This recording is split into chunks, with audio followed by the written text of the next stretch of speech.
What is up, everybody? It is a Thursday night. That's right. We're fooling you. We're doing an Indie Alley podcast on Thursday because we have so much going on this weekend that we decided to pop our show early because we know you would miss us if we didn't show up. Right, Fred? They would miss us. I sure think hope they so. would miss us. Maybe not. Yeah, I hope they would miss us, but I'm not sure.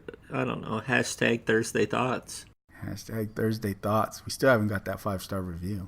Joey still doesn't have that app, so we got that 1 star though. Yeah, we sure did. Yeah, heel turn. What's up? Damn, that's messed up. You just put me in a downer mood. So much for Thursday fun. Wow.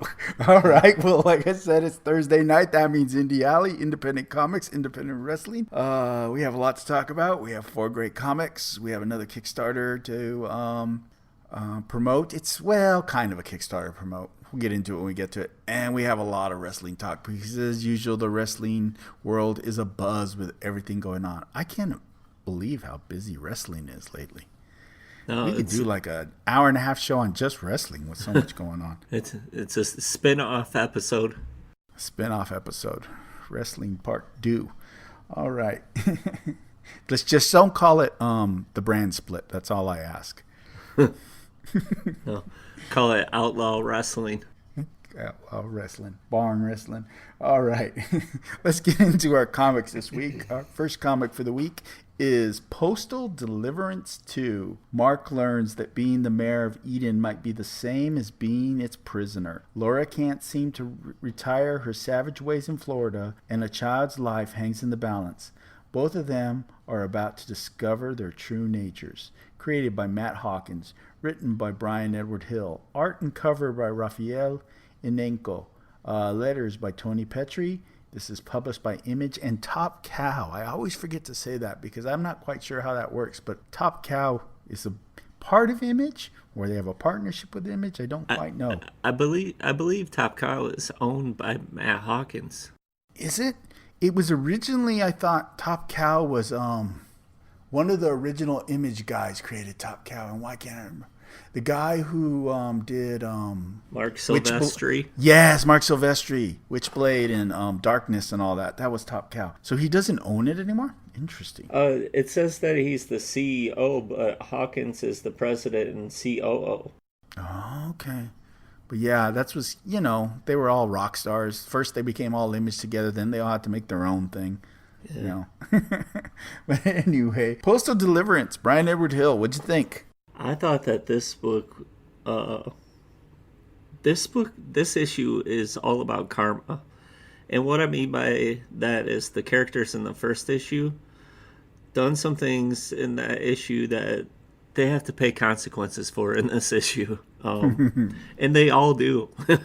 Oh, yeah, they do. And what I like about this book is in the beginning, Brian Edward Hill doesn't even put, he puts a song in there. In the beginning, the song is a Billie Holiday song, The Very Thought of You.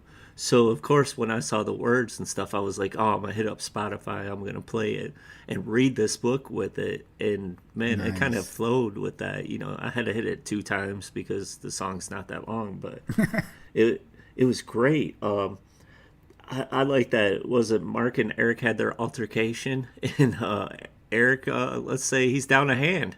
I thought that was awesome. But and then the other things like the kid, the Pascal, the boy, to see him have his revenge on all those people, and for Laura teaches him to channel his anger and go after these boys and stuff. Kind of I believe there's other boys in the past she raced to do this. Spoiler alert. Yeah. But man, I really like Raphael's art. I'm a big fan of his art. To me, it's super clean. I really enjoy the facial faces. Yeah, the facial expressions. I like that stuff. And then seeing the stuff the fighting and action scenes. It's done really well, and the colors really help make it pop a lot. But dude, seriously, this is one of my favorite books in comics. It was so fast paced. What do you think about it? I really liked it. It's funny. This wasn't originally on the list, but I screwed up. So we went to our tried and true favorite, Mr. Hill, and we both knew we would love this book. And it was great. It's always great with stuff he does. The mom kind of creeps me out. By the mom, I mean Laura, Mark's mom, who lives in Florida, and the way she kind of programmed that kid so quickly to turn into a like some scary assassin, pretty much. Yeah. I like the way Mark took charge on that idiot from last episode, who just thought he was going to come into the town, and I paid my money, you all can kiss my ass, and it's going to be my way. And it didn't last very long. That, like Fred said, something bad happens. I'm not going to spoil it for you because you should be reading this book. I haven't read Postal, full disclosure, and I don't feel like I'm missing stuff most of the time, but every now and then I feel like, wow, I probably should know a little more about that little bit. That's like something for the readers that know. So I need to get off my butt and read the previous ones. Trade buy. Well, you know what? I just seen on Twitter like yesterday or day before, Matt Hawkins is starting a Kickstarter for the first 25 volumes Holy of smoke. Postal. The book is pretty expensive for it on there, but man, you get a lot of books, and it's 25. Let me, what, 250 maybe? What is he charging for that?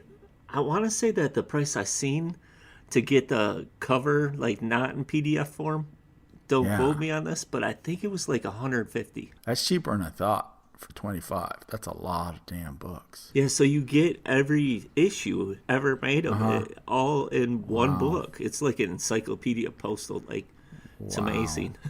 You know what? I don't like those big books. Like, I don't like omnibuses. They're just difficult to read. I don't like reading a book that big. A trade's about as big as I like to go, but that is pretty cool. I do have a big one. My Planet Hulk is pretty big. But yeah, that's pretty wild. But I need to get it. I need to start reading it. If nothing else, start getting it digitally and slowly going through it. The book's a lot of fun. It's violent. I need to know why the city's the way it is, and I guess if I read Postal, I'll know why it's like that. It's a haven to be. Yeah, it's not. It's definitely not the Eden that you read about in the Bible. That's for sure. Yeah. But I will say, like, when Laura trains Pascal and stuff, he had more hits than, I don't know, Ty Cobb, I guess. Because he was swinging that bat like crazy. And what did she keep telling him? Like, he repeated it later. I think it was like, there are no victims, just winners and losers. Or something. He has to be a winner, not a loser. And, like, in the beginning, the one part that I laughed, and I shouldn't laugh, but it was when Eric, after he got the needle stuck in his neck and they took him in that room to see the doctor, and the lady referred to it as the Old Testament job. I was like, hell no. I was like, that's kind of funny right there. Yeah. Because it's an eye for an eye. That's all I'm going to tell you. Man. Yeah. That's pretty messed up. Yeah, that little kid freaked me out. And he's nasty, man. He goes for knees and stuff. Yeah. And he's taking out knees with a bat. Whew. Yeah, but if you remember, they took it to him in the first issue. Like, so, I mean, revenge, man. I don't know, but there's something about her. Like, she can just channel to these kids, and she's scary. She can turn them into monsters. He's like a hitman. She's drawn very well. Yes. The way her stare, she doesn't smile. It's like, this lady would be scary. I'd be scared if I kicked my football or my baseball rolled into her yard. You ain't getting that back. Yeah. No, that's just for let sure. it go. And then, like, just to, like, how Hill writes her inner dialogue and stuff is really good too, because it matches with Raphael's his drawing of these characters. Like, it goes so well. Like, his facial expressions totally match how Hill writes him, how Hill writes her, or her thinking actually. Yep. It's definitely a great book, and I definitely say that you need to check this out. If you're not reading it, you're missing out. That's for sure. Recommended highly. 2 thumbs up. Thumbs up. All right. Let's go to our Except if next. your name's Eric, right? Yeah, then only 1 thumb up. Oh man. All right. The next book for the night is Coffin Bound #1. Cars, guns, entropy. Chased by unstable killer, Izzy Tyburn has decided that if the world won't have her in it, it can have nothing of her at all. She's retreading her life, leaving nothing but burned rubber, ash, and the sun-scorched bones of those who get in her way. Written by Dan Waters. Cover and art by Danny. Colors by Brad Simpson. Letters by Adida Bidakar. Published by Image. Coffin Bound. This book to me has like a Grindhouse movie feel. But I will also say like some of the characters in it has like a feel from like Beetlejuice. I would say like Izzy is like Winona Ryder in a way, but not like Winona Ryder from the movie Beetlejuice, from the cartoon Beetlejuice, if you've seen that. Like it has that feel. Or I would say, the girl from Deadly Class, from the Rats. Yeah. Would you think say it's Saya or would you say it's Petra? I think it's like Petra. Petra, yeah, definitely her, because she's like emo. Yeah. Yeah. Or because we do intertwine wrestling and comics, she's Paige. She's Paige, definitely. Yeah, like this book right here, like Izzy Tyburn, she kind of learns like someone has taken out a contract on her, and the one that is hunting her, I think he's called the Earth Eater. Yeah, the Earth Eater. What a strange name. Yeah, and he kind of looks like a luchador in a way that he's drawn too. So yeah, or like a gimp, right? There goes that Grindhouse part, like Pulp Fiction feel or something. Mm-hmm. But like he never quits, and he's like super persistent, going after her, and she's trying to like lose everything. That I think that's what the meaning of like Coffin Bound is, to like just pretend to be dead. The art to me was really awesome, like just like the things that were drawn, and I looked into the artist. I guess she has like Greek background, like in Greek art school. And you can kind of see like the facial expressions and things like the vulture and stuff, like how they're facing and things like that. I thought was done really well. Her drawing to me kind of reminds me of like something you see in, I'm gonna go off to a movie again, like Natural Born Killers. Maybe it's because it takes place in the desert. I get that feel.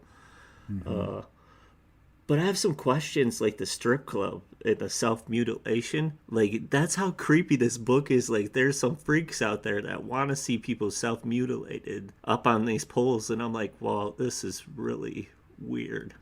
Yeah, that's the Grindhouse part. I don't know if you happen to see Blood Drive on Sci-Fi. It was a series. It didn't make it, unfortunately, because it was so awesome. And there was stuff like that.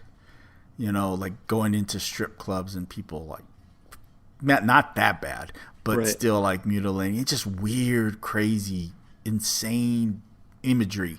That's why it was on at something like 1:00 in the morning on Sci-Fi. But yeah, I immediately thought of that with these crazy characters. That strip club owner was very eccentric and out there and flamboyant and also crazy at the same time. Yeah. Yeah, this thing, the art is outstanding. This is the kind of art that I like, and I like this kind of book. I'm showing you a little bit of my dark edges, I guess, by saying that I like a book like this. There's this little corner of my mind that I should keep locked away, but I like the trippiness. And there is the Grindhouse, but then there's this other part. Dan Waters is someone who comes from writing things like Sandman and Lucifer and some deep thinking, philosophical, poetic stuff, and it's in here. Our main character, she's having a lot of thoughts, and you're in her thoughts, and she's going deep. So some of this necessitates a reread to kind of see where she's going. How like she's decided. So I'm dead. Okay, this guy's coming to kill me. Nobody escapes from this guy. So if I'm dead, I'm gonna go right all the wrongs that I've done in life before he catches me. And at the same time, I'm going to erase everything of me that existed because I'm gone anyway. So what a wild, trippy thought. And so this is a like the ultimate last road trip, I guess is the way to put it. and she's taking this road trip with this. I don't even know what this creature is. The vulture. I don't know. Is it a real creature? Is it something a figment like of her imagination? Is it something supernatural, almost like a demon that's come to usher her into hell or whatever? But yeah, this is a trippy book.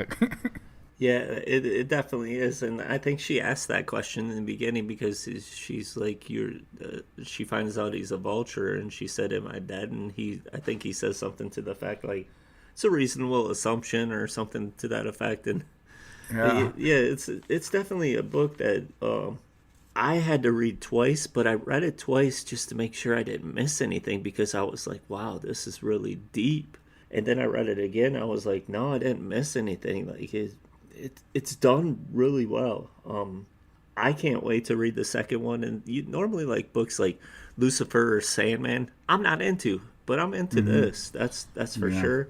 I think it's the combo of the cars and everything gets you a little more. It's got that death or glory kind of thing that you like. Yeah, and I'm also a big fan of like Tarantino or Robert Rodriguez, because I do get a feeling of what's the Selma Hayek movie with them, like their first hit, Rodriguez. Oh, when they were Desperado? No, the one where they turn into vampires. Yeah. Oh, yeah, from Dusk Till Dawn. Yeah, it gives you kind of feel like that. Not, like that's like a strip club feel, but they're not mutilated and stuff. They just got big snakes in that movie. But yeah, I get that feeling. Yeah, this is a really cool book. It's tripped out. I like it. It's the kind of book you read slowly. That's why another reason I, feel you read it twice is when you're doing these shows and reviewing books, you tend to have a lot of books and you kind of push to your books a little fast sometimes. This is not a book to push through fast. Go back and reread it. I think this series is going to make it. I think it's going to be really outstanding and be one of those quiet breakout hits of the year once people discover it. It needs to find its audience.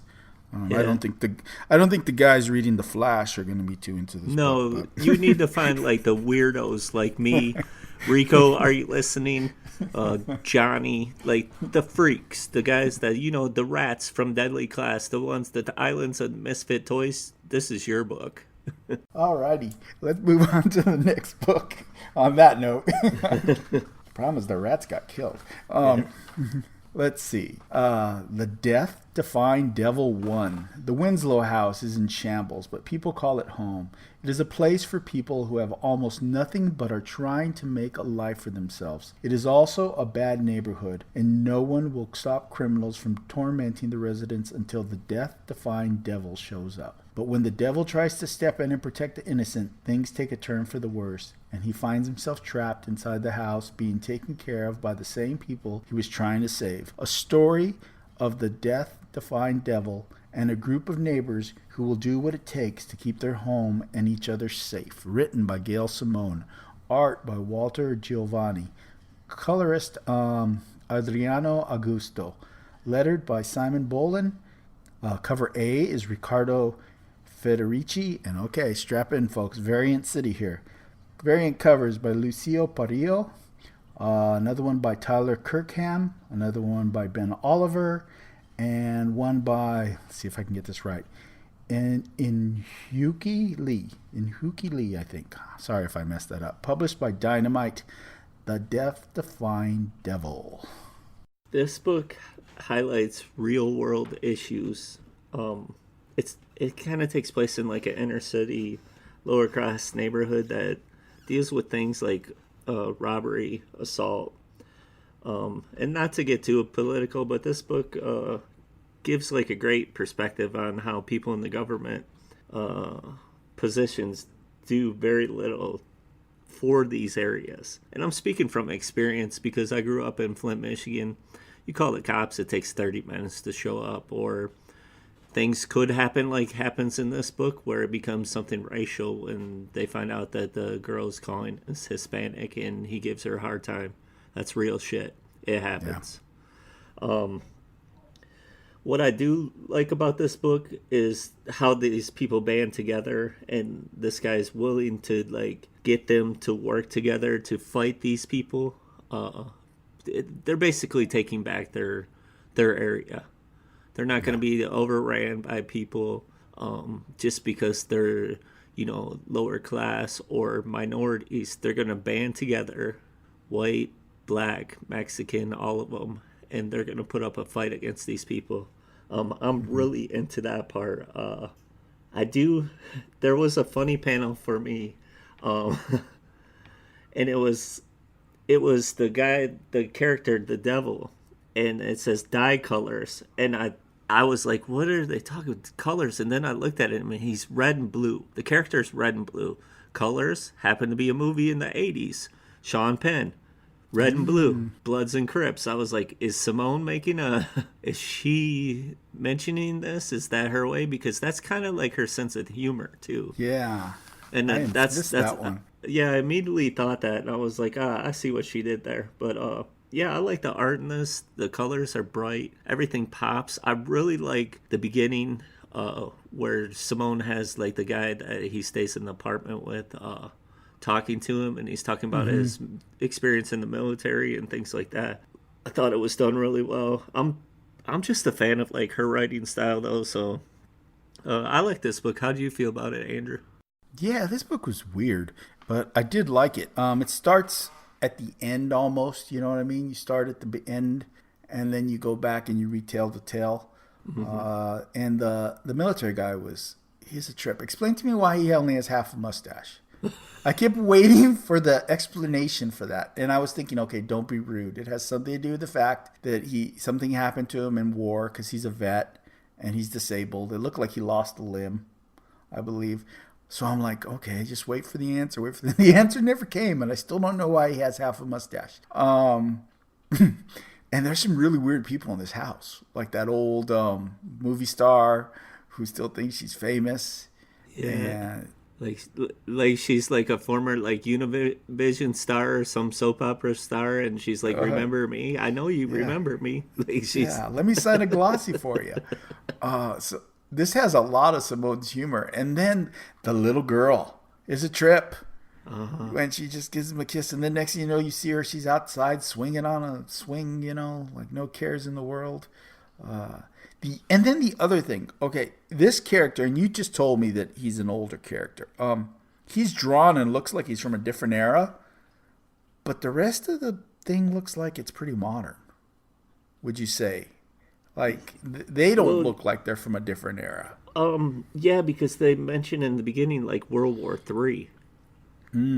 So it seems like it was, but then I saw, like, a panel where a girl's wearing, like, 90s is better than the 80s, or her shirt says something to that effect. It has, let me see if I can find it. Yeah, the bigger girl, and she makes some kind of, like, slang thing, like something you would be modern.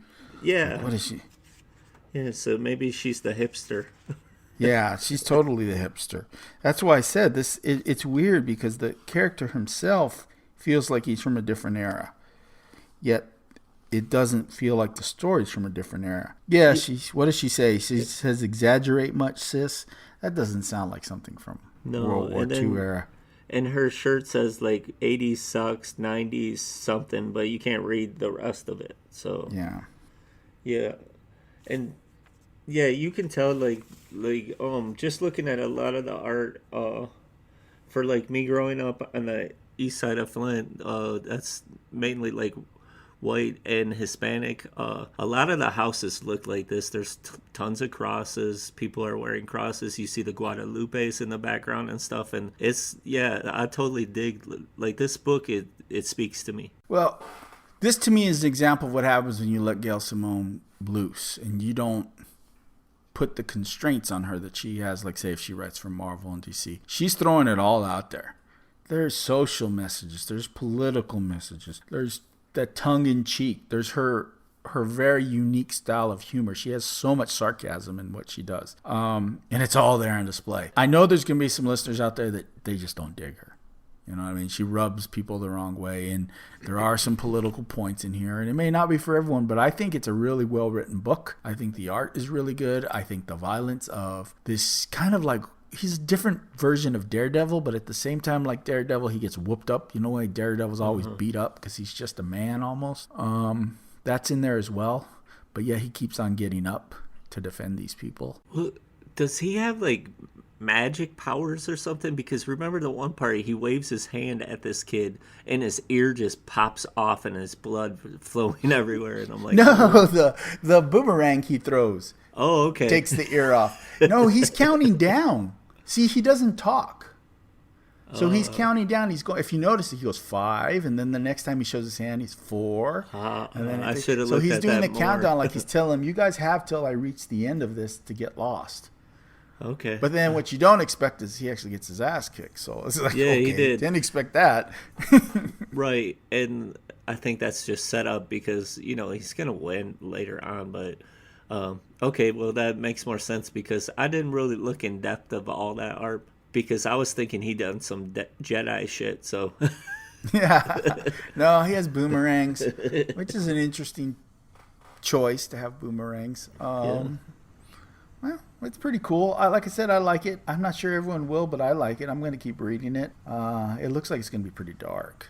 I think some people are going to die, and not good. So yeah, that's about all I have on that one. I don't yeah, know me if you too. had anything Me to too. add to I it. definitely. It's definitely like one thing I will say before we move on is like it seems like Dynamite is starting to do more books like this. Like I know that they started like with the boys and stuff, and I hope that they find that edge again to do more books like this because it's definitely up my alley. Did you see what I did there? Up my alley. We're Indie Alley. See? Indie Alley, yeah, definitely. Power Slam Alley. All right, let's move on to the next one. Berserker Unbound #1. A merciless sword and sorcery warrior finds himself blasted through a wormhole to a modern-day metropolis where he must protect those around him from an evil wizard determined to send him to hell. From Eisner Award-winning team of Jeff Lemire, Mike Diodato Jr., and Frank Martin comes this urban warrior fantasy series. Written by Jeff Lemire, art by Mike Diodato Jr., colorist Frank Martin, lettered by Steve Wands. Cover A is Mark Diodato and Frank Martin. Cover B is Mike Miola and Dave Stewart. Published by Dark Horse. Berserker Unbound. Okay, Berserker has a feel almost like Knights of Temporal that we did last week. But first, let's get into Berserker. He starts off telling like his story and like he's fighting. He's a fighter. He fights battles. That's all he knows. That's what he's always been trained to do. But we do find out that he's the king, the mongrel king.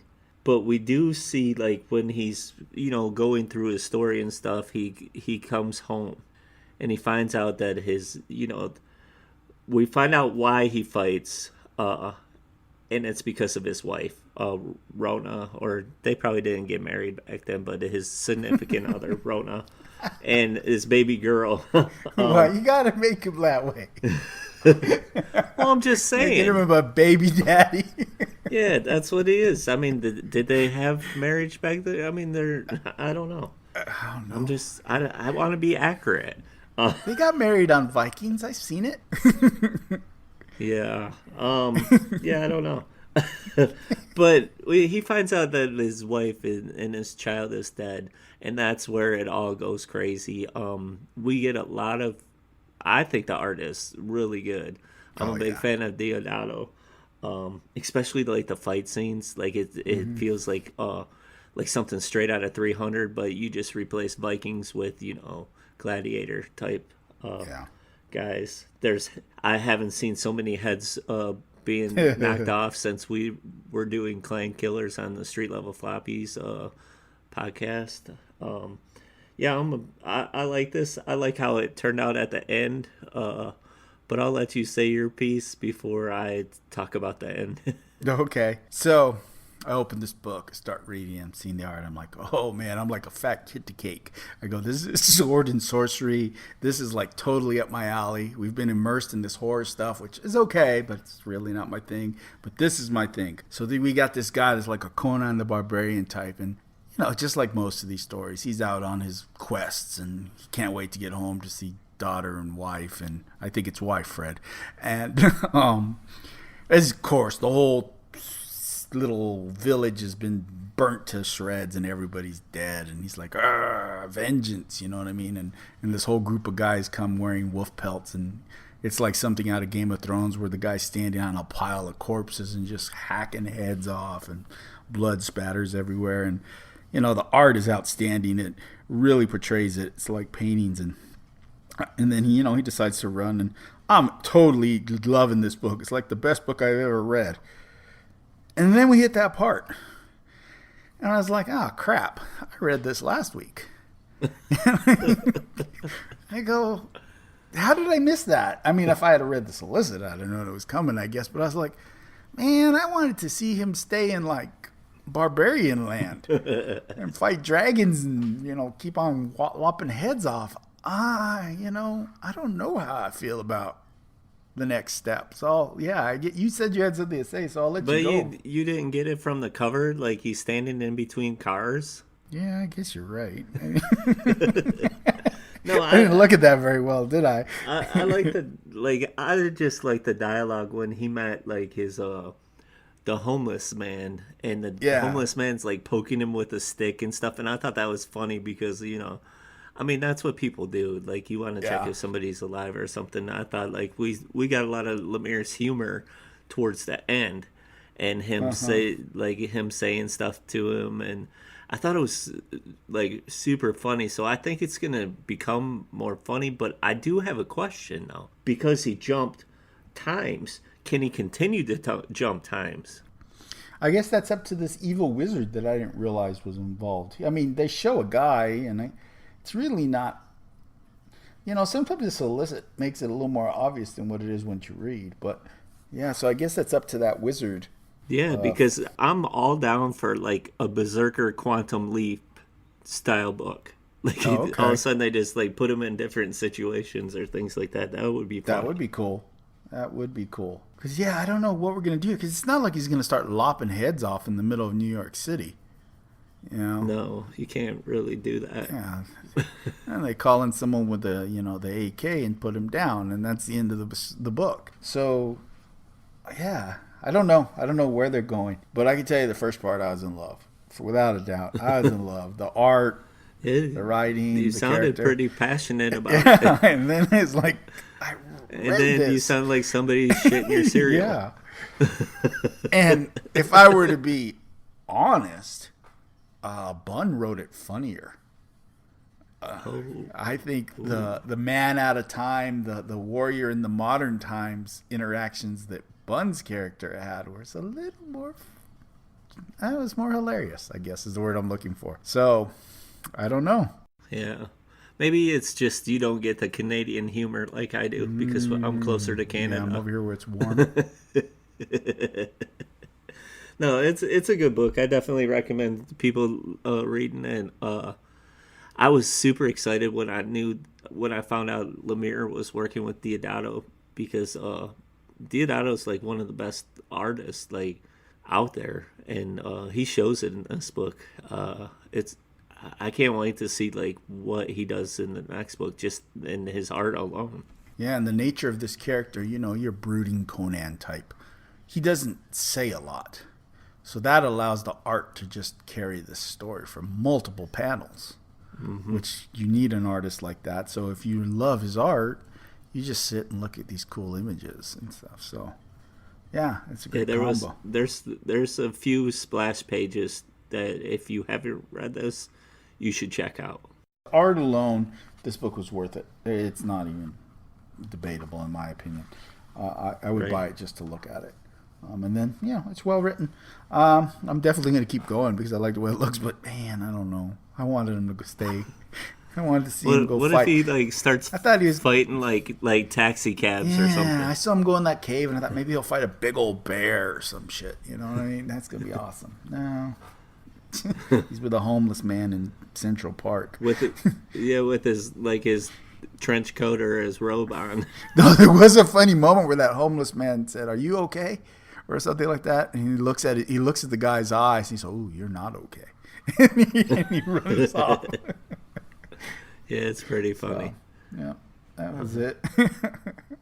That's it. That's all I've got on Berserker.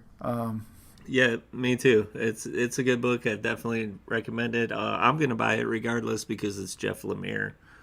But yeah, I think you should too. Oh, there's no reason for me to take it off. I wasn't disappointed. I guess it's back to back, man. Hit me with the same idea. Even they must have been saying like, "Oh crap, is Bun putting that out the week before us?"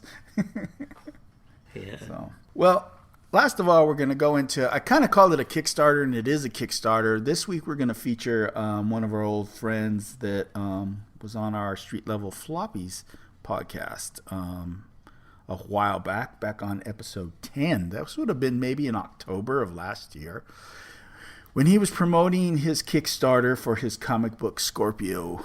It was his first book. It was Scorpio #1, and it was his first effort at writing a book. And John came on, John Robinson IV, and he talked about his book and passionate and shared this great idea and this big world he's building. And if you follow John, if you get on his Scorpio mail list, which I'm going to give out the address to, and we're going to have it in the thing, you get updates and you get all kinds of cool stuff. Because one thing John likes to do is create, and he likes to give you goodies. He wrote a short story about some characters that you get for free. And right now he's doing something called a micro comic. And there's going to be 12 micro comics, and they're going to be based on each month of the year. You know, get it, Scorpio. This has a lot to do with astrology and the zodiac. So you're going to get a comic based on each one. And it's just a page. It's a big splash page, a big one. And it tells a quick little tidbit. It doesn't do enough to give away anything, but it gives you enough to kind of give you a taste, to intrigue you to maybe go back and buy issue 1, because issue 1 is still available to purchase on his site. You can get it digitally, or you can get it still in hard copy. And I'm going to really fast just read, as you are waiting for the future issues of the main Scorpio storyline, which, despite the name, incorporate all of the zodiac, I will be releasing periodic microcomics, a single oversized page, each drawn by a different artist that will each feature a different sign. So this first one is Scorpio. So it's the characters we've kind of seen. I'm not going to give away who Scorpio is, but I will give away who's training Scorpio, Naomi, because Naomi, it seems to be like his favorite or his main character. She's the cover on the variant. You can get all kinds of prints with Naomi. I got all kinds of goodies with Naomi on it. And the artist for this first one is Bill Muska, and it's lettered by Letter Squid, and then John writes it. And I think it's still his colorist, possibly not. Maybe Bill Muska does his coloring too, but if not, his colorist for the main series is Viviana Spinelli. It's a really fun book. I told him when we did the interview, which I really recommend everybody goes back and checks out episode 10, that it would fit in the Valiant universe. Do you kind of remember that, friend? Like it feels like really smart sci-fi and world building, and there's ninjas and there's different things, you know. And I Yeah, it's dude, I'm telling you, John's writing is superb. There's not many guys that like come out in Kickstarters and really grab my attention, but I've been waiting for this book for how many months now? Yeah, because it was. I think the Kickstarter finished in maybe November last year, and we got our comics. Oh gosh, I don't know when we got our comics. Maybe in the winter, maybe in February. I think it was, and I remember like reading it like back to back because it was really well written, and I'm a big fan of his work. I mean, John knows his stuff, and he's really good at storytelling. Mm-hmm. And I will say before you add anything else, like on the past episode of Comics Tribe, the Kickstarter show, he was featured on there. If you want to hear John talk about, like, I think it was log lines, or so, I think that's what he was. His topic was about something to that effect, I believe. I hope I did it. I said it correctly, but it's a good listen. John knows his stuff. He's really intelligent. He's really good to talk to. We need to have him back on here, John, yeah, if you're listening. Hopefully when it's time, because it looks like October is going to be when he's going to do the Kickstarter for Scorpio #2. So what I recommend, besides listening, once again, cheap plug, Street Level Floppy's #10, to hear from John exactly what the comic book's about, follow and get his newsletter. He offers so much. He's great with updates. You're going to get some new art. when he debuts a new character sometimes. There's going to be a different artist on issue 2, and there's some art that you can see that the new artist has done, some concepts. You get these little short stories that give you some background on characters. Just, he really loves building his universe. And I can just imagine what this guy would be putting out right now if he had the types of financial funds that like a Marvel could put behind him. The only thing that's preventing for us from getting all this great stuff, obviously, is the ability to financially get it all out there to you. But he has great big ideas. And if you're a fan of Kickstarters and you like extra stuff and stretch goals, best stretch goals I've ever been involved in. Remember, we got those exclusive interviews with Kelly Thompson and Brian Edward Hill, and there was a few more. I can't remember. I mean, all kinds of extra covers and prints, and yeah,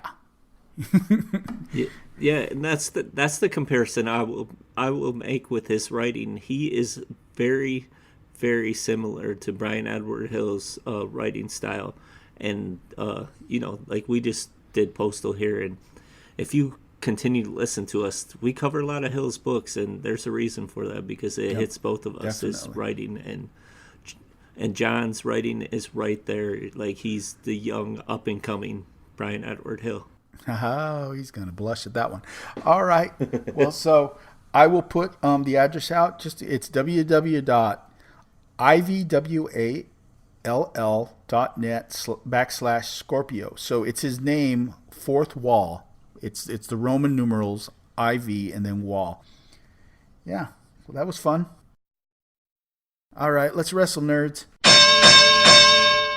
What is up? Hello. What's up, Luchasaurus? Nothing much. How's it going? Luchasaurus.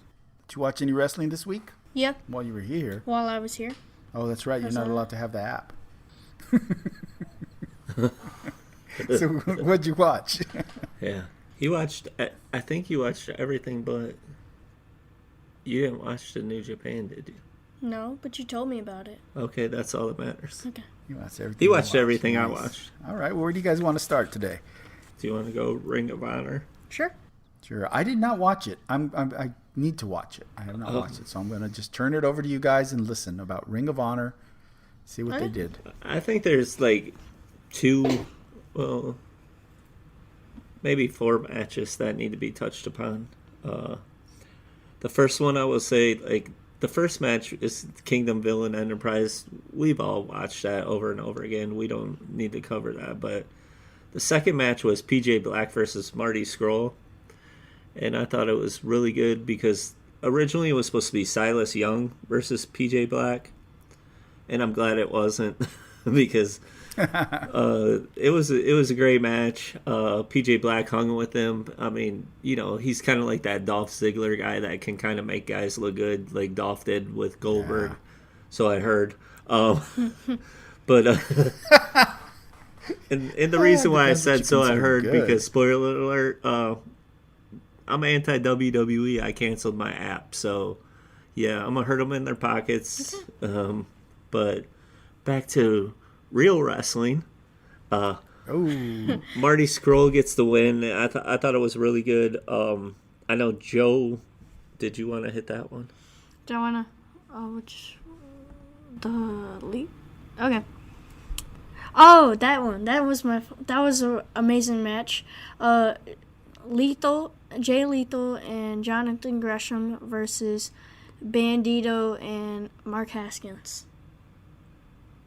So, and I think that means that Bandito, I think he is official, because he was wearing the colors, like his costume was the colors. He is a member of Lifeblood. Right.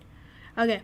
So I'm thinking, Jay Lethal and Gresham were actually like, I've never seen them wrestle as a tag team, but they talk about it all the time. And Gresham did do some, tried to cheat. So they're doing that still. And the match picked up near the end, and it was like a lot of spots that you had to see. Uh-huh.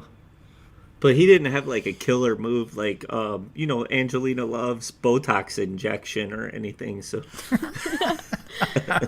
But yeah, but Oh, speaking my of like God. women's wrestling, there was a match.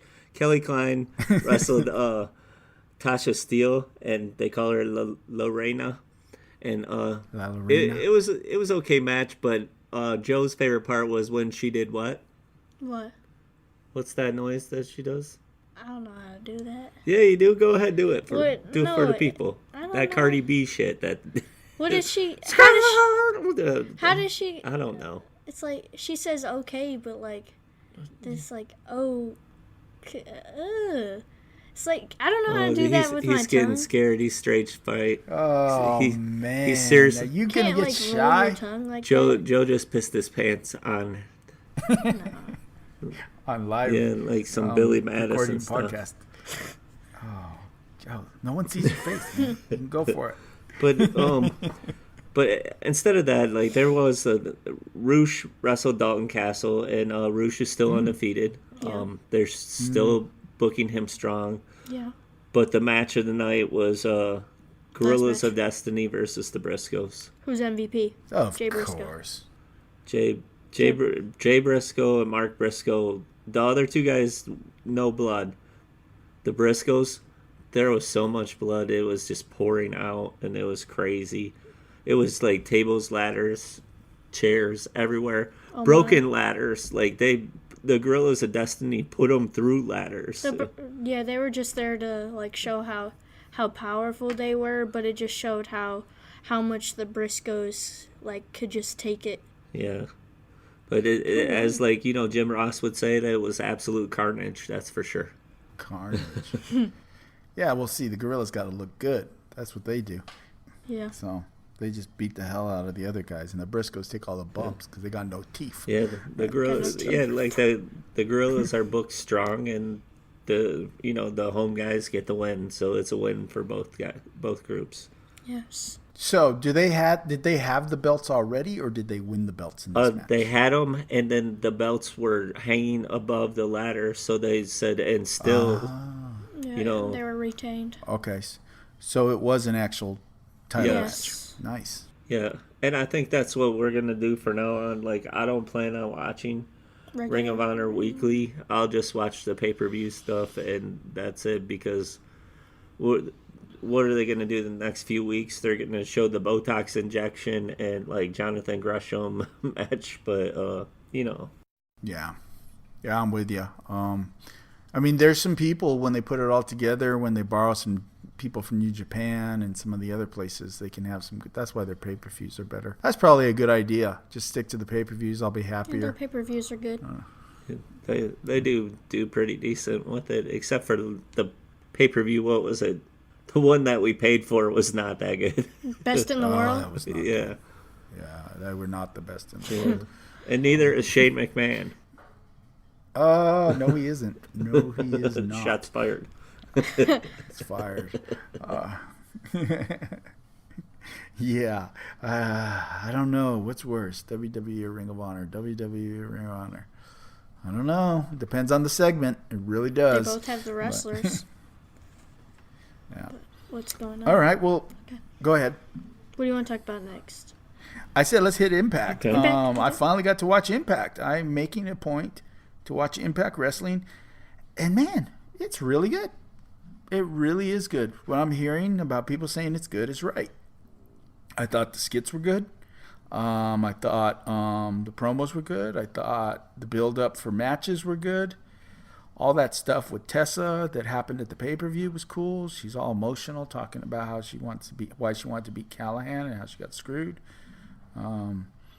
Their women's division just keeps getting better and better. I'm going on record now. Better in WWE. I said it. I said they have a better women's division than WWE. Yeah, the women's match, like the Jessica Havoc versus Taya match, was really good. Like, Havoc had the win, but then for them to have like the brides of Su Yung, what the zombie looking chicks come out and stuff, I thought that was a good touch, because Taya keeps her belt and Havoc shows how dominant she was. So I thought Was it a different match, or was that the one that Jordan Grace had came out? No, Jordan Grace came out during the Madison Rain match. Yeah. Madison Rain was fighting somebody, and Hogan was sitting. What's Hogan's? Kira Hogan was sitting ringside commentating, and she got in. Then they were gonna beat up whoever that other wrestler was. I feel bad. I think they said her name was Alexi Nicole. Okay, all right, and then you get Jordan Grace come out there for the big save to be the big hero. So that was pretty cool. And going back to that Taya thing, I'm seeing on Twitter, and I saw a little video that Impact released. She's going to be fighting Tenille Dashwood next. Tenille Dashwood is saying like I don't wait in line. It's time. I'm going right for you. Title match, and I guess they're going to have a title match. So that should be a decent match.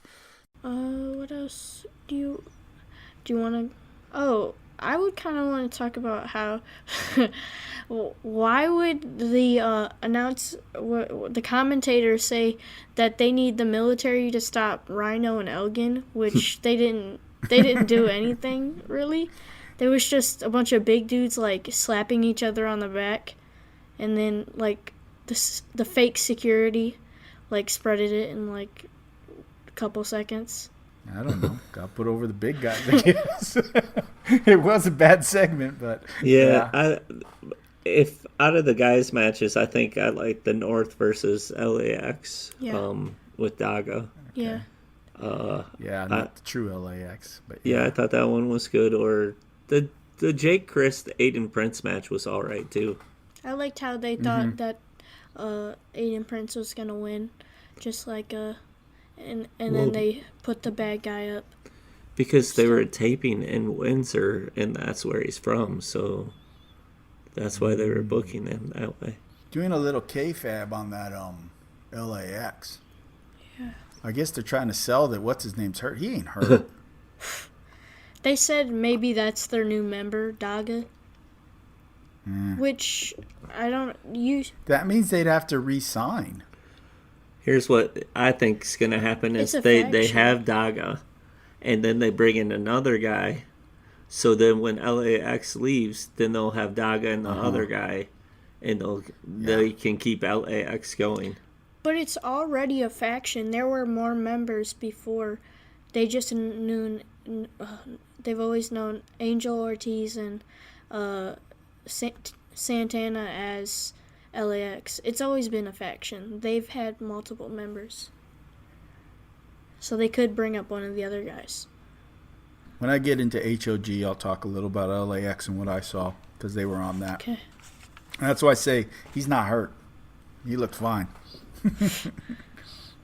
He was doing business in a pretty good match. Yeah.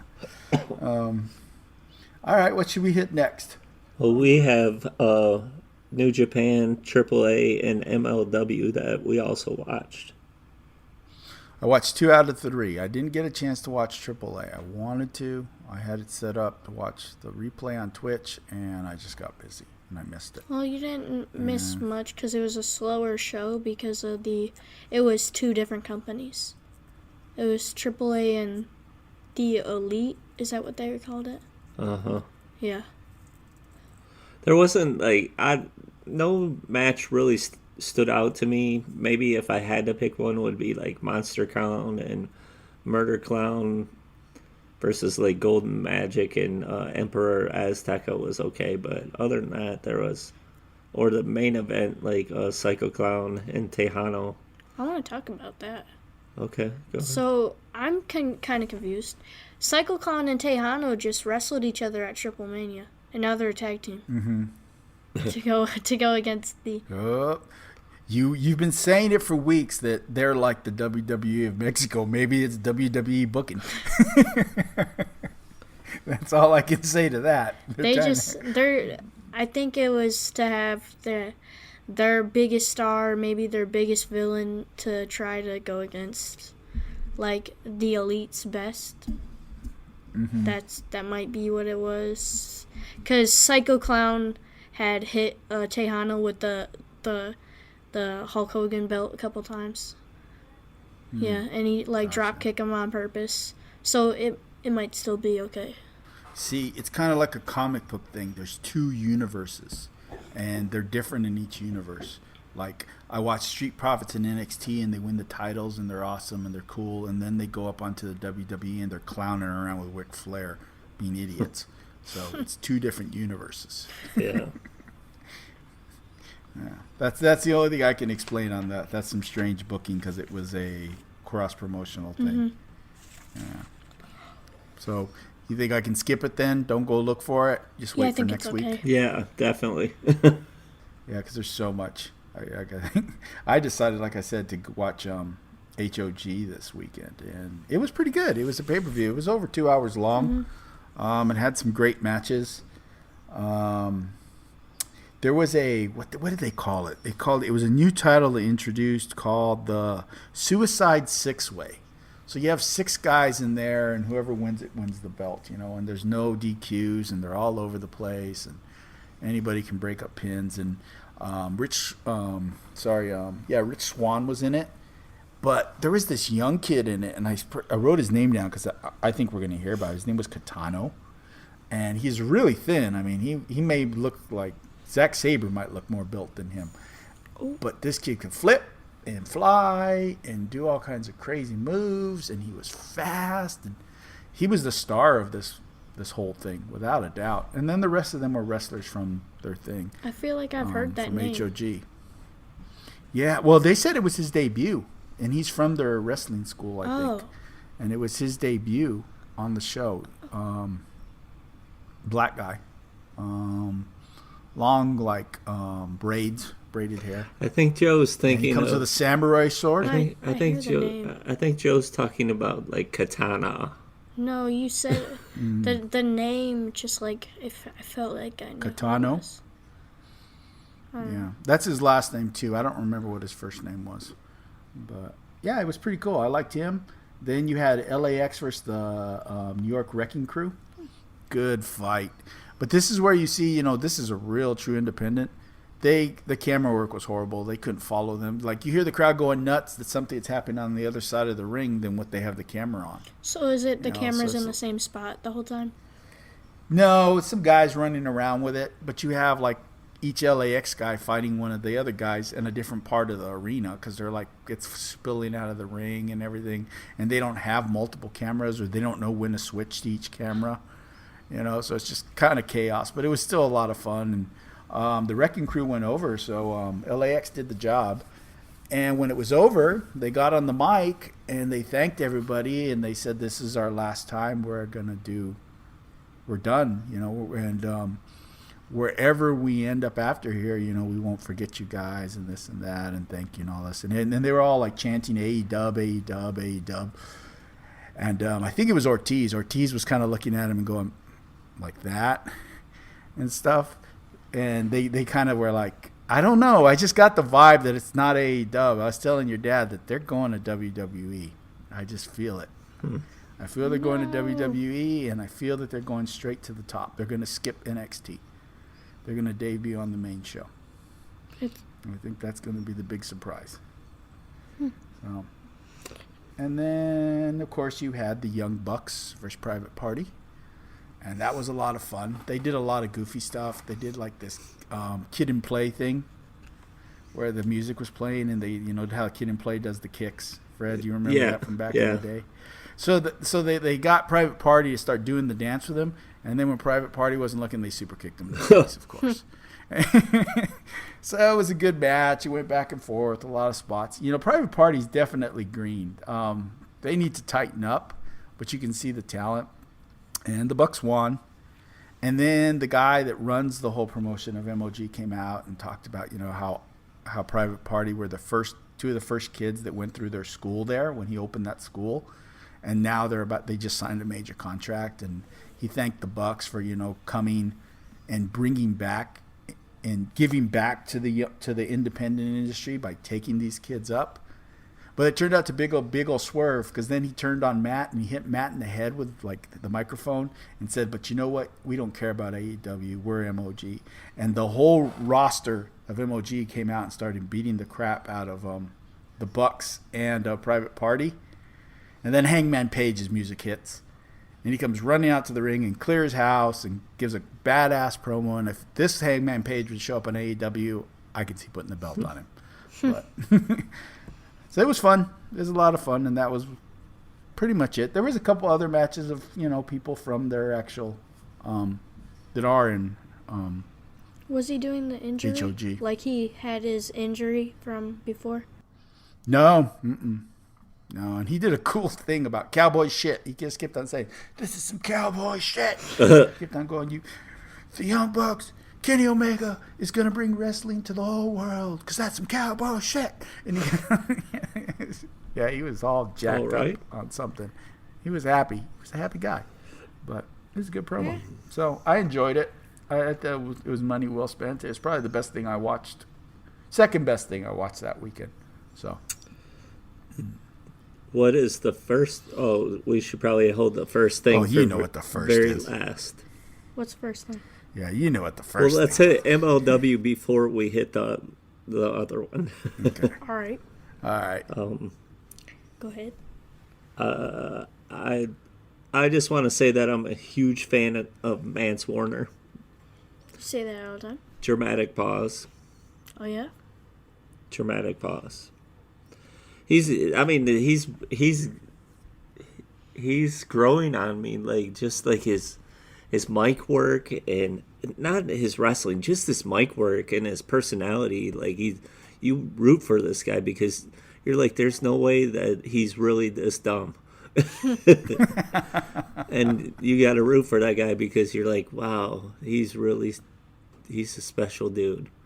He's a good talent. I like everything about him, but I will say like my favorite match was probably Bestia versus Rey Orez. That was the best match. They're booking Bestia as super strong. He's yet to lose. I didn't really care about the rest of the stuff this week. I mean, I did. I thought it was a good idea that they booked Contra, Gotch, and Samael as being strong again. That was a good touch because they haven't been doing that, but I thought that was good. But the show always delivers to me, so I have really no complaints about it. They have a lot of characters that I turn it on just to see those characters. Here's what I want to tell you. So, I've been waiting all week for this. But, you know how Contra's logo? I figured this out. It says Contra in the middle with the two swords. And you notice that it says, like, things in different languages all around it. There's 6 spots, and they filled 4. So, I'm thinking that eventually there would be 2 more members. Oh. Sharp. Okay. I see what you mean. He's been listening to Alex Jones, too. What? No, he's over here. I think he's on to something. He doesn't know who Alex Jones is, so we don't listen to that. Yeah, well, that's a good thing. That's a very good thing. Yes, otherwise he'd be sleeping outside. Yeah. I liked MLW a lot, too. Funny, the Gotch thing. Gotch comes, I don't know, it's hard for me to take Gotch seriously. He's like the Virgil of the NWO. Wow. You know? That was mean. It's not very nice. Yeah, I don't know. He's not compelling. So I'm excited for this new guy. What was it, Quano, or what was his name?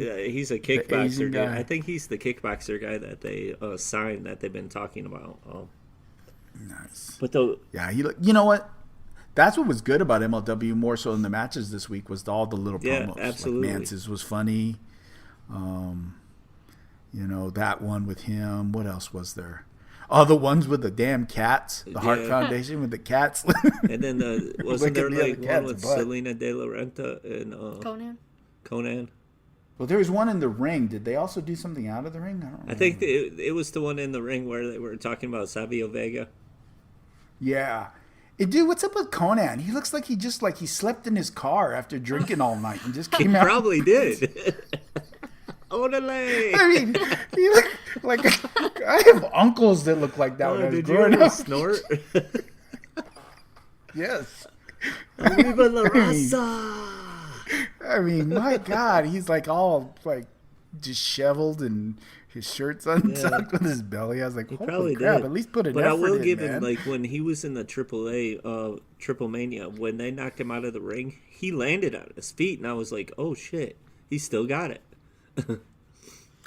I let the best promo of the week best promo MLW had to be Mance Warner's, where she had to draw the trees. Oh, yeah. Yeah, with the chains on the trees, yeah. I didn't know where he was going with that either. If he really is not as smart as you think he is, or as he acts, she was scared. Yeah. Yep, that was a good promo. She did a good job, and I'm not always high on her. Sometimes she kind of is a little robotic, but she was good in that one. Yeah. Well, when you put a crazy redneck to a person of color, that's kind of scary for anyone. True. I think Savio Vega got hurt. Did you guys watch the match? Did you watch the finisher? So. He's 58 years old or something. Yeah. Did you see the way his leg buckled? He's old. Holy crap! Yeah, I think it was a botch, and he really, really got hurt. And that wasn't a good match. He's had a little too many empanadas. He's big. Who was complaining about MJF? Who was on commentary? Shivani. Oh, yeah. So he was complaining about how much he doesn't like MJF, and then he takes off the turnbuckle. And just... Yeah.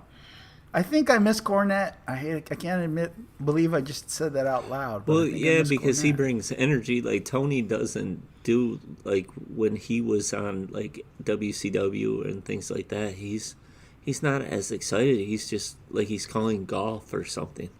His I would say, like, if compared to WWE commentary, he's Michael Cole, but like he's not. No, he's like on top of everything. He's got all the he's following the list of things to talk about. Well, then you obviously haven't watched WWE in a while because No, I Michael haven't. Cole will be messing up all the time. I just think Cornette's funny, and he would some of the matches that were kind of like the Savio Vega match that was a little kind of he would have probably found a way to make that funny. Yeah, I would have been laughing. that's what I like about him. Like he'll say something stupid, like he'll say like a dumb, something like my mom or dad would say to me as a kid, and he would throw it in there and stuff, and it'd be like funny. He uses like his play on words is really good. If they had 3 commentators, it would be good, like Cornette and him. Oh, I don't know if Cornette and Shivani could No. coexist. Wow. That'd be kind of, I'm not a fan of I don't like 3 know. commentators. It's hard to do it. They step on each other. Beth Phoenix is getting better, but she stepped all over, what's his name, at TakeOver. All over the team, for sure. So, all right, well, it's the big one. Because you guys didn't watch TakeOver, did you? You started it. I started it, but then I kind of fast forwarded through stuff because I wanted to see what happened, and I really wanted to see the Pete Dunne match, and I watched that one. But like I don't know, man. It seems like they've went away from like the booking of how they would give us surprises and stuff, and now they're just staying. This is what the second or third pay-per-view that everyone retains their titles, no one changes hands. And that's not what NXT was all about. It was like switching, helping everyone become better, and it seems like Vinnie Mac is calling the shots now. Yeah, it wasn't a very good TakeOver. There were some things I liked, but as far as TakeOvers go, it wasn't the best. No. Though, there's some things I took out of it that AEW better do if they're going to compete with them. AEW needs to pay for some music. Like Slipknot? Yeah, they need to get good music. When the music's pop for these guys coming to the thing, the crowd's going nuts. I don't think AEW has any kind of music like that for their people. I don't think that when the AEW stars music hits, nobody knows who's coming out until they look at the Titantron. And it's not even that great. Yeah. Some of this music is kind of like Hangman Page's an old Western song. You know what I mean? It's like, here comes John you hear Wayne. the Street Profits music. Yeah. You hear the Street Profits music, and it's like, all right, you start bobbing, and it's like people get into it. I think that's important. And that whole video presentation at the beginning, that's raising the game, man. That's like saying, okay, bring it. You want to play? We're going to outproduce you. So it's going to be interesting. Yeah, sure will. Sure will. All right. But, let's move on to the big one. yeah, New Japan. Who there's one big surprise that we've all noticed. There's a new member of the Bullet Club. Woo! And it's... You like that? Yeah. Well, who is it? It's Kenta. You had to look at the notes? Yeah. No, I know it's Kenta. You told me. Yeah, and I like I told you, Andrew, when I seen it, I was like, oh, you got to watch the match with the Bullet Club in it because... Just watch it. Or I think I told you the Gorillas of Destiny match. You said Gorillas of Destiny, so it didn't give it away. So and then at the end, like where he takes on Shibata. Oh man, yeah. I really hope he comes back because that dude is so buff for like an old dude that hasn't wrestled in quite a while, and he looked like he brought the energy. I hope he comes back and he wrestles Kenta because that would be good. That's good for wrestling. We all win. I think Kenta was a good guy originally, and then I saw that he wasn't. He's always got that face that he just doesn't care, and he's just there. He's there to wrestle. So I think it was a good idea to put him for a Bullet Club. Well, and that's where New Japan's doing the right thing because they can see that the fans aren't accepting him as a winner and things. So how else can you get them fired up about him? Turn him heel and beat up the good guys. They don't like him. Yeah. I mean, Sonata, when he fought Sonata in the G1, they were just cheering for Sonata the whole match. And it's not exactly like Sonata's a babyface. No. You know what I mean? But that's how much they don't like Kenta. And I was hearing one podcast that I guess it's pretty common. Like if you'll go like to the comment section of New Japan, like under the videos and comments, they hate him. They can't in Japan. They can't stand him. The fans of New Japan cannot stand him, and I guess part of it has to do that he's from the other Japanese promotion. Yeah, so they see him as a Noah guy, and then he went to the US, and they don't care. They don't want him. You could book him strong, and we're not going to cheer for him. So you're right. They did the right thing. Let's put him in Bullet Club then. Here's what I want to see this again. Where Bullet Club and Chaos used to go against each other all the time, and they would turn on each other. Like, I would say at least 3, 4, or 5 members have already, like in the past, have like turned on Okada in Chaos and left for Bullet Club, and. Well, that's Jay White was in Chaos, and he turned on them and became Bullet Club. So is Gato, Jado, and how do you? I forgot what his name was. It's. Spit it out, Junior. Yujiro Takahashi. That's Takahashi. I don't know. You got me on that one, so I'm just going to take your word for it. I've seen the card for the next pay-per-view. There is a lot of Bullet Club versus other factions. Those are their 2 biggest factions, but I don't see Naito's faction doing anything against the other 2. They need to restock, maybe. Like, Naito's faction has a ton of good wrestlers that could, like, they need to up that faction, like, up there. So, like... Yeah, but nobody's like Chaos. You got Offspray and Eagles and Okada. It's Osprey. Okay. That's the bug. I saw it. This is the one that's in England. That's the same weekend as AEW. And Saber's going against Tanahashi. And I think Saber's going to win because it's in England. Can you imagine Saber's going to get a win over Tanahashi? See, I don't know. Unless he makes him tap out. It's for the belt. Oh. It's for the British belt or whatever it's called, the UK belt. Like, and it's in the UK. I want to see, like, Hiroshi Tanahashi, like, beating him most of the match, and then Saber gets his arm. That isn't on the app, is it?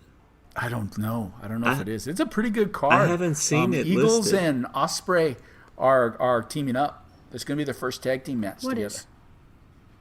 In that card for that, Eagles and Osprey are going to be. Eagles and who's it against? Yeah, I'll look for that after we get off. It's on it's Twitter. against El Phantasma and Tajiri, or what's the dude? the Bullet. Taiji Yeah, Ishimori. Ishimori and El Phantasma versus those two. Ew, nobody likes El Phantasmo. Yeah, they do. Sucks. Yeah, but that calls back to the storyline when Eagles changed. So it makes sense, but I don't like him. He's good. You know it. I don't like him. You're a hater. Kenta's going against Ishii I like Ishimori. on that card. He's pretty good. So there's some good matches on it. Be a lot of fun. What do you guys think if someone suggested, with Shooter sitting there wearing the jacket, the Death Rider? What if Moxley makes his own Death Rider faction? I don't know. Maybe if he could join Naito's faction. Like that would make sense though. I don't think he's a joiner. I think he'd build his own before he would join. I don't think building his own. But who would he put in it? Like Jeff Cobb? I don't know who he would put in it. That's the thing. It has to Lance be other Archer. crazies. Well, obviously he's going to put Shooter in there. just a bunch of like big white dudes like Lance Archer. I don't know. It'd be interesting. Yeah. Who knows? He's accepted Juice Robinson's challenge. He's going to put his belt up against Juice Robinson. So he's dropping it before he leaves then. Probably. But speaking of going for a belt, what about that Ibushi Jay White match? Oh, you didn't even say Ibushi did what he did. Didn't he beat Jay White or beat? Yeah, he won the tournament. I told you that.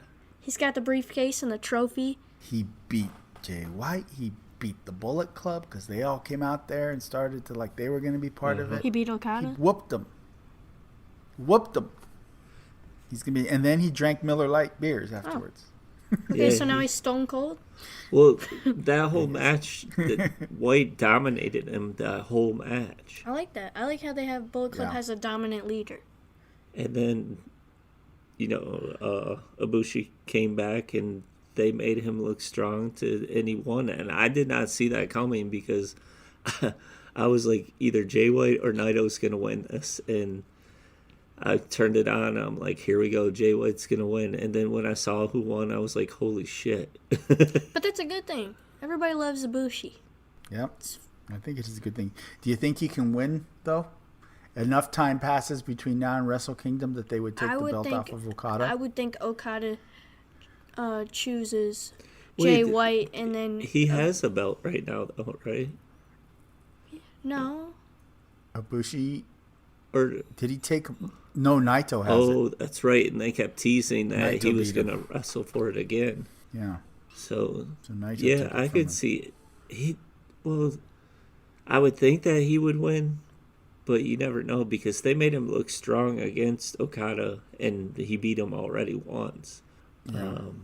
I want him to win because, like, him and Will Ospreay.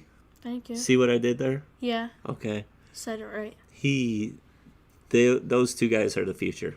Bottom line. No. Yeah. And Naito's the same age as them. I don't care. He's not.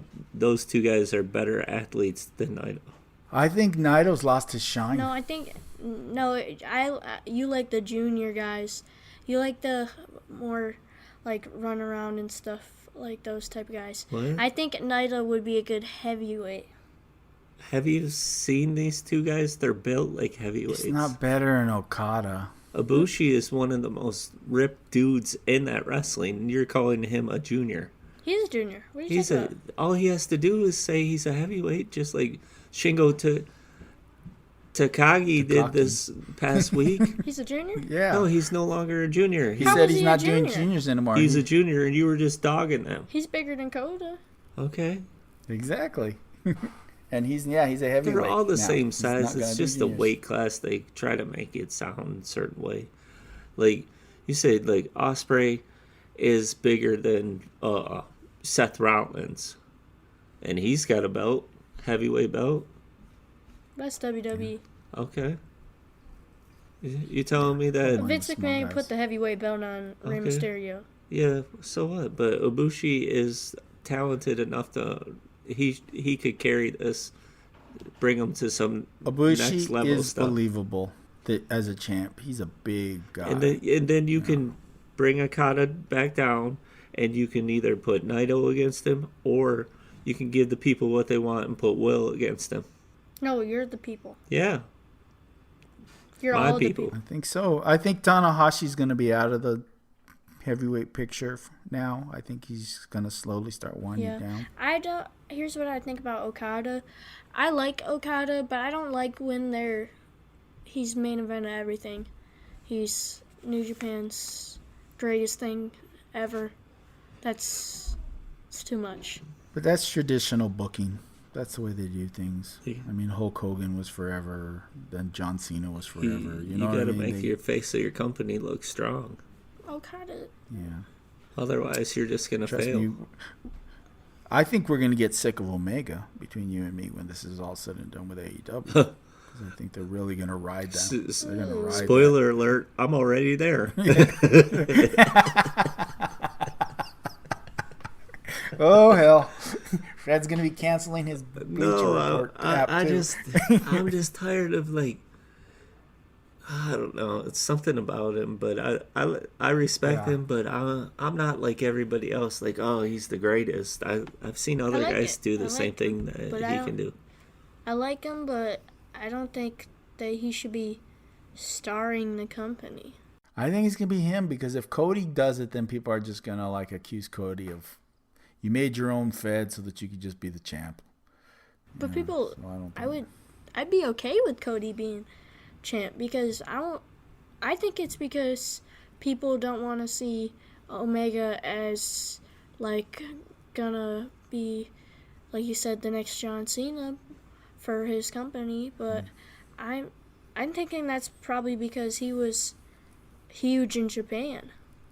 Like, if he wasn't like so big in Japan, he probably could have done this, and without giving him like. Are we calling it a night on the Wrestle Talk? One thing I wanted to add that I forgot about the MLW was that they signed a contract with that Tijuana promotion. It's the Crash or something. Is it? Crash. Yeah, Crash, and that's where like Bestia and Ray Orez and a lot of guys are coming from. So you're probably going to get a heavy dose of Japanese wrestlers and Latino wrestlers coming up real soon. I mean, they're making great moves, if you ask me. Yeah. MLW is doing what ROH and Impact are not doing. Mm-hmm. They're not making partnerships, really. You know, to have enough talent to do good pay-per-views without having them on your roster, so you don't have to pay them. You know what I mean? Does AEW have Japanese contracts? They have the OVE. Oh yeah. They're China. And most of they have their OVE. women's wrestlers come from Stardom. Oh, yeah. That's true, too.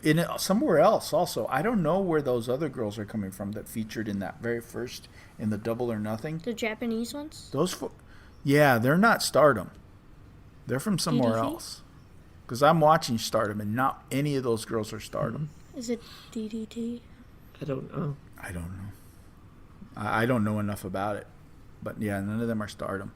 You know, the thing is, the Stardom girls right now are all young. Yeah. Like, the oldest talented one is something like 21. Yeah, and they've probably been doing it since they were 12. Yeah. And like that one Star Kid or whatever her name is, they won't even tell you her real age because she's so young. She wears a mask and they keep it hidden. Because she has to go to school. Because she has to go to school. She's still in high school. Or middle school. Yeah. Yeah. That's Kid definitely like if you're she's into amazing. wrestling, you want to have a good time. Like Stardom's where it's at too. I definitely suggest watching that. I watch a lot of Stardom now. It's a lot of fun. There's no announcer.